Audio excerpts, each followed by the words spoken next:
52 American hostages. This was the result of a crisis 38 years ago. In this time, a group of Iranian college students stormed the U.S. Embassy in Tehran and took the hostages. The Iranians took the hostages to get back at America for blocking their country's oil and for letting their leader into America. These hostages were held for a long, horrible 444 days.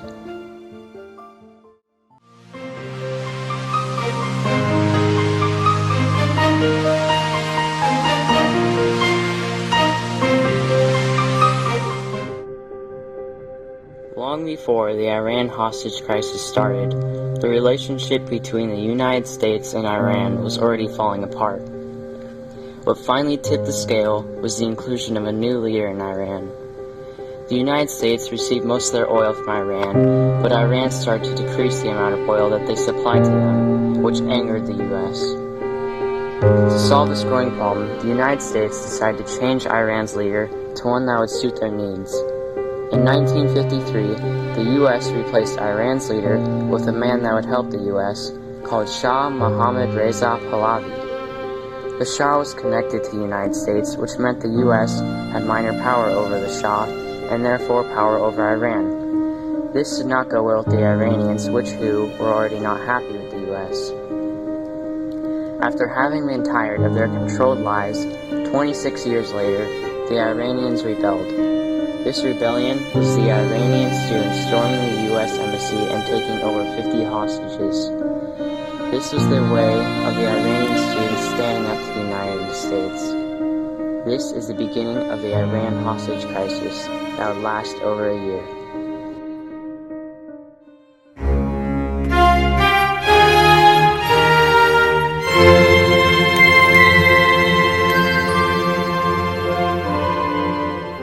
On November 4th, 1979, the U.S. Embassy in Tehran was infiltrated by Iranian college students who supported the Iranian Revolution.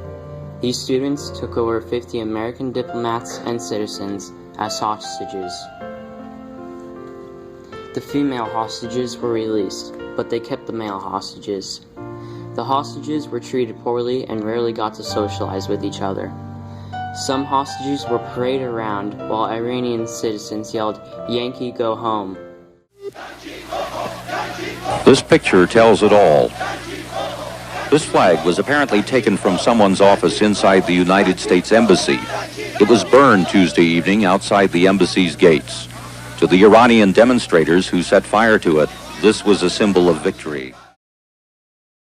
Some of the remaining male hostages were taken away from their groups. Then they would be blindfolded and stripped naked as the college students shot blanks at them. Blanks are bullets that don't leave the gun, but make an extremely loud noise,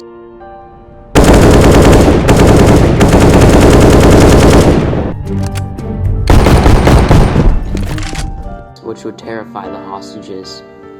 The college students, however, claimed that they were treating the hostages fairly, but the hostages were held for 444 days.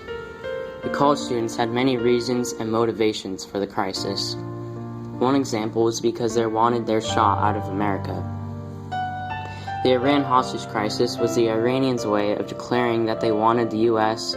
to stop meddling in their affairs.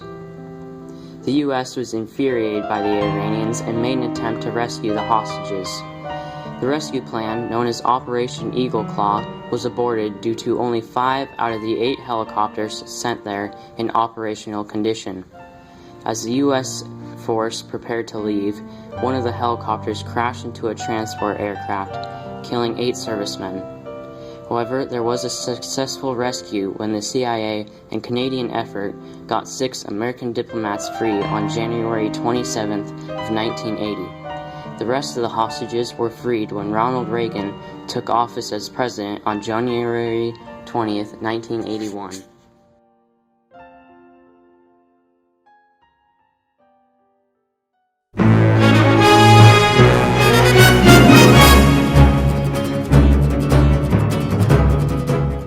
There are many impacts from the Iranian hostage crisis. Some say that Jimmy Carter lost his second term in office as president because of the crisis. The hostages were each paid $40,000 for each day they were held captive. The 52 hostages that were held for 444 days got paid over $17 million in compensation. Also, every close family member was paid $800,000. There was a rescue attempt under Carter's authority which failed and resulted in more loss than gain.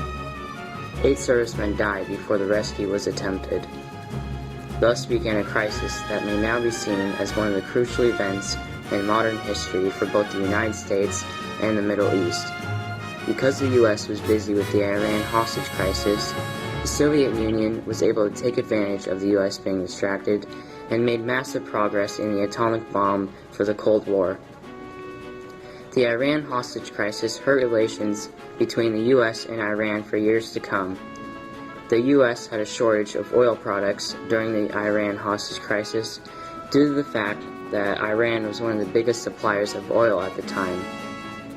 Each country has blamed the other for inflicting terror in the Middle East, and each has violently attacked the other.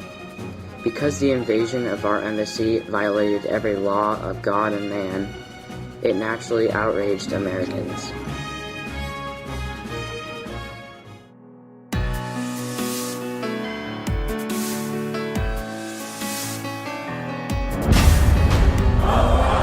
Actions of Iran have shocked the civilized world. Let's go, let's go! Shred everything! Our embassy has been seized and more than 60 American citizens continue to be held as hostages. If we're going to go, then we need to go now.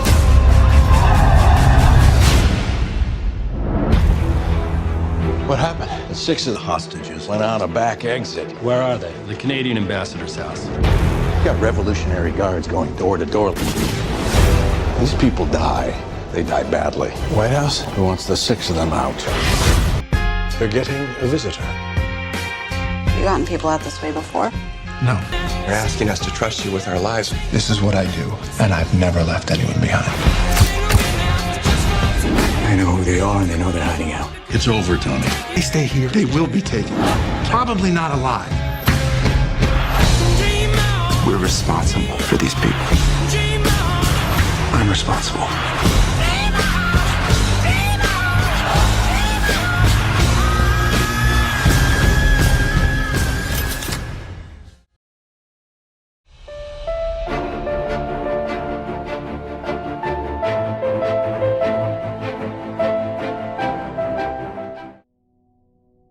The Iran hostage crisis impacted both the United States and Iran, and still has effects to this day. The Iranians let the hostages go because Ronald Reagan took office. To the Iranians and many others, Jimmy Carter was a weak president, so the Iranians took advantage of this. But when Reagan took office, the Iranians feared him and feared the United States, thus releasing the hostages. These hostages were held in captivity longer than any other hostage situation in modern history. The United States government tried to make it up to the hostages, but no amount of money could make up for being held in captivity for over a year, being kept from your family and closest friends in horrid conditions. However, the Iranians too were upset. They felt that the U.S. were imposters and were not incorrect. More than 30 years later, the Iran hostage crisis still ranks as one of the most traumatic diplomatic events in modern U.S. history.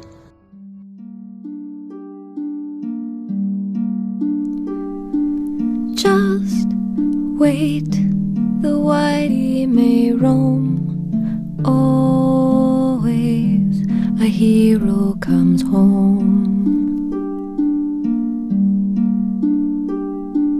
He goes when no one has gone, but always a hero comes home.